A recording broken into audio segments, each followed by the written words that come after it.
আসসালামু আলাইকুম। হ্যালো বন্ধুরা, আজকে আমি আপনাদের সামনে ফটোশপে চমৎকার একটি টিউটোরিয়াল নিয়ে হাজির হলাম। আজকে আমি দেখাবো কিভাবে যে কোনো প্রোডাক্টের ব্যাকগ্রাউন্ড রিমুভ করবেন এবং হোয়াইট ব্যাকগ্রাউন্ড তৈরি করবেন একদম ইজিলি। এর জন্য আপনাদেরকে প্রথমে আপনার ল্যাপটপ বা কম্পিউটার থেকে ফটোশপ সফটওয়্যারটি ওপেন করে নিতে হবে এবং আপনারা যে প্রোডাক্টটির ব্যাকগ্রাউন্ডটি রিমুভ করবেন সেই প্রোডাক্টটি ওপেন করে নিতে হবে, সেই প্রোডাক্টের ছবিটা ওপেন করে নিতে হবে। তো দেখতে পাচ্ছেন আমি একটা ইতিমধ্যে আপনাদের সামনে ছবি ওপেন করে নিয়েছি। এরপরে আমাকে যা করতে হবে, প্রথমে আমাকে পেন টুলটা সিলেক্ট করে নিতে হবে টুল বক্স থেকে। তারপরে আমাকে প্রোডাক্টটি ক্লিপিং পাথ করতে হবে। তো বন্ধুরা, যারা ক্লিপিং পাথ করতে পারেন তাদের জন্য খুব ইজি, এবং যারা ক্লিপিং পাথ করতে পারেন না তারা আমরা এই টিউটোরিয়ালটি শুরু থেকে শেষ পর্যন্ত দেখবেন, তাহলে ক্লিপিং পাথের কাজটি সম্পূর্ণরূপে শেখা হবে। তো বন্ধুরা, দেখতে পাচ্ছেন মাউসের লেফট বাটনে প্রেস করে করে আমি ক্লিপিং পাথ করা শুরু করে দিয়েছি অলরেডি। তো এখন আমি পুরো প্রোডাক্টটি ক্লিপিং পাথ করব, যাতে ব্যাকগ্রাউন্ডটা খুব স্মুথলি প্রফেশনালভাবে রিমুভ করা যায়। এবং যে কোনো ফটোর ব্যাকগ্রাউন্ড প্রফেশনালভাবে রিমুভ করার ক্ষেত্রে আপনাদের কাছে ব্যাপকভাবে ভূমিকা রাখে বা সবার কাছে রাখে পেন টুলটা। পেন টুলের কাজ অসাধারণ, এর কোনো বিকল্প নেই বললেই চলে।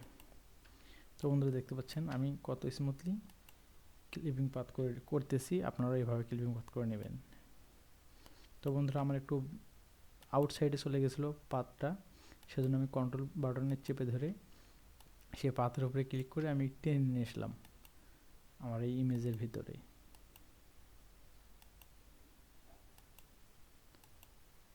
তো বন্ধুরা, একটা জিনিস মাথায় রাখবেন, এই তো ক্লিপিং পাথ করার সময় কোনো সময় যেন ব্যাকগ্রাউন্ডটি সিলেক্টেড না হয়, যেন পাথের ভিতরে ব্যাকগ্রাউন্ড না পড়ে, তখন কিন্তু ইমেজ কোয়ালিটি অনেক খারাপ দেখা যাবে।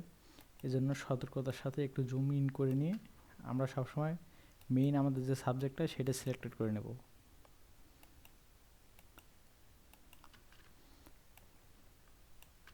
তো দেখতে পাচ্ছেন ইতিমধ্যে আমার সাবজেক্টটি বেশিরভাগ কাজ শেষ হয়ে পথেই প্রায়।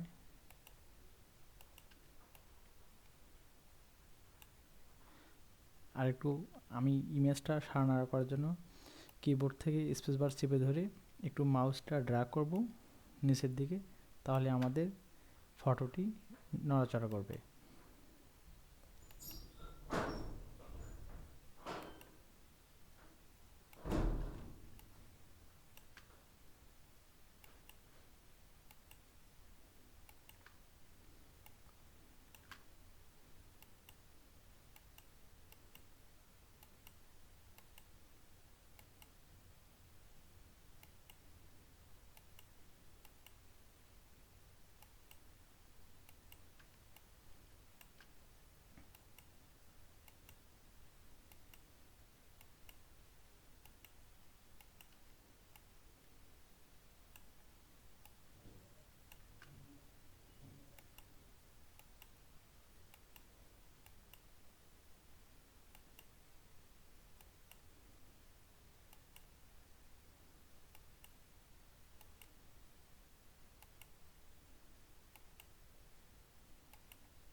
তো বন্ধুরা দেখতে পাচ্ছেন ইতিমধ্যে আমার ক্লিপিং পাথ করা হয়ে গেছে। এরপর আমি কন্ট্রোল ধরে ইন্টারে প্রেস করব কিবোর্ড থেকে।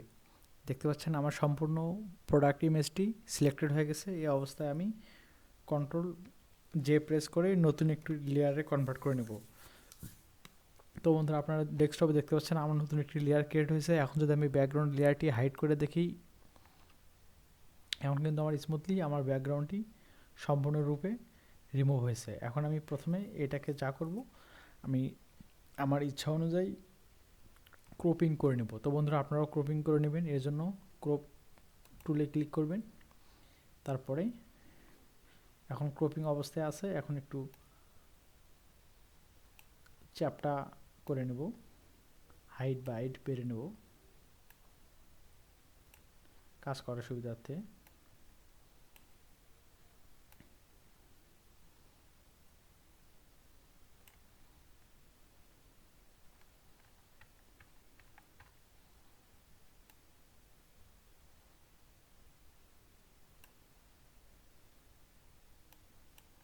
তো বন্ধুরা আমার ইচ্ছা মতো আমি ক্রপিং করে নিয়েছি। এখন আমি মুভ টুলে ক্লিক করে আমি এটা কমপ্লিট দেবো, ক্রপিং কমপ্লিট দেবো।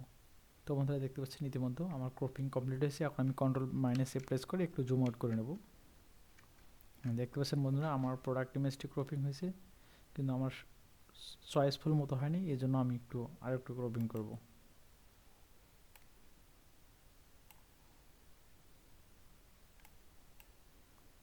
তো বন্ধুরা এখন আমার ইচ্ছা মতো ক্রপিং হয়েছে। এখন আমি যা করব, এরকম অবস্থায় আমি একটা হোয়াইট ব্যাকগ্রাউন্ড সিলেক্টেড করে নেব। সেজন্য আমি আমার লেয়ার অনের উপর থাকা অবস্থায় আমি একটা লেয়ার মেনুতে ক্লিক করব। তারপরে আমি আমার মেইন লেয়ারটিকে উপরে উঠিয়ে দেব। দেওয়ার পরে যে 2 নাম্বার লেয়ারটা আছে এটাতে আমি ব্যাকগ্রাউন্ডটাতে আমি হোয়াইট সিলেক্ট করে দেব। হ্যাঁ, হোয়াইট সিলেক্ট করার পরে কন্ট্রোল ধরে ব্যাক স্পেসে প্রেস করলে আমার ব্যাকগ্রাউন্ডটি হোয়াইট হয়ে যাবে। দেখতে পাচ্ছেন বন্ধুরা কত ইজিলি আমি একটা হোয়াইট ব্যাকগ্রাউন্ড ইমেজ ক্রিয়েট করলাম। তো বন্ধুরা এটাতে এখন আমি রিফ্লেকশন অ্যাড করব। তো এখন রিফ্লেকশন অ্যাড করার জন্য আমাকে যা করতে হবে, আমাকে লেয়ার অনটি কপি করতে হবে। তো বন্ধুরা দেখতে পাচ্ছেন ইতিমধ্যে আমি লেয়ার অনটি কপি করে নিয়েছি এবং লেয়ার অনের উপর রেখে আমাকে আবার একটা নতুন লেয়ার ক্রিয়েট করে নিতে হবে। তো নতুন লেয়ারও ক্রিয়েট করে নিলাম। তার আগে আমি লেয়ার অন কপি যেটা আছে ওইটাতে মাউস পয়েন্টার রেখে আমি আমার যে মুভ টুলটা সিলেক্টেড করে নেব টুল বক্স থেকে। তারপর আমি একটু চেপে ধরে সারাবো। দেখতে পাচ্ছেন 2টা ইমেজ হয়েছে। এখন আমি কিবোর্ড থেকে কন্ট্রোল টি প্রেস করব। কন্ট্রোল টি প্রেস করার পরবর্তীতে মাউস পয়েন্টার থেকে মাউসের রাইট বাটনে ক্লিক করার পরে এখান থেকে আমি 160 ডিগ্রি এইটাতে ক্লিক করব। করার পরবর্তীতে এখন আমি আবারও মাউসের রাইট বাটনে ক্লিক করে ফ্লিপ হরিজেন্টালে ক্লিক করব। তো বন্ধুরা দেখতে পাচ্ছেন ফ্লিপ হরিজেন্টাল মোডে হয়েছে। এখন আমি এইটা স্পেসিং করে বসাবো যাতে অ্যাডজাস্ট হয় সুন্দরভাবে।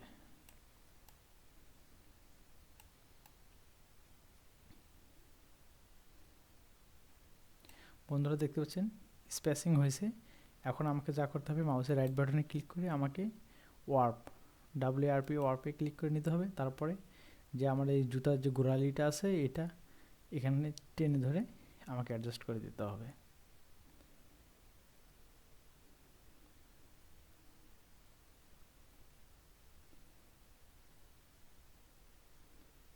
তো বন্ধুরা হালকা একটু ফাঁকা রেখে অ্যাডজাস্ট করে দিচ্ছি।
তো বন্ধুরা ইতিমধ্যে আমার হয়ে গেছে, এখন আমি মুভ টুলে ক্লিক করে অ্যাপ্লাই করে নেব।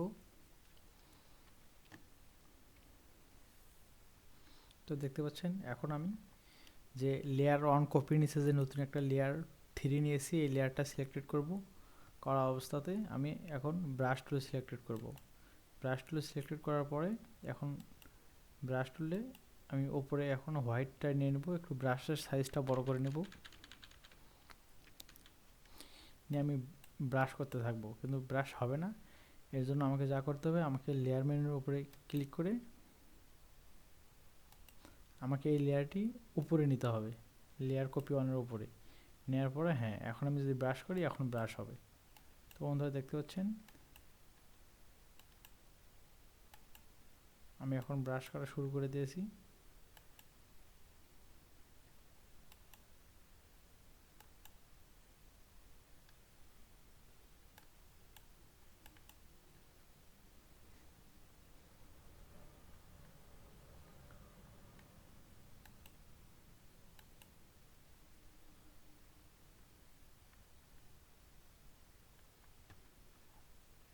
এখন আমি মুভ টুলে ক্লিক করে সিলেক্টেড করে দেবো। বন্ধুরা দেখতে পাচ্ছেন এখন যদি আমি আপনাদেরকে দেখাই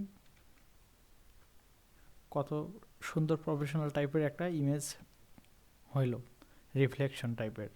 তো বন্ধুরা আজকে আমার এই টিউটোরিয়ালটি যদি আপনাদেরকে ভালো লেগে থাকে তাহলে আমার এই চ্যানেলটি সাবস্ক্রাইব করে আমাকে কমেন্ট করে জানাবেন নেক্সট টাইম কীরকম ভিডিও চান, এবং আপনারা আমার চ্যানেলের সাথে থাকুন। আসসালামু আলাইকুম।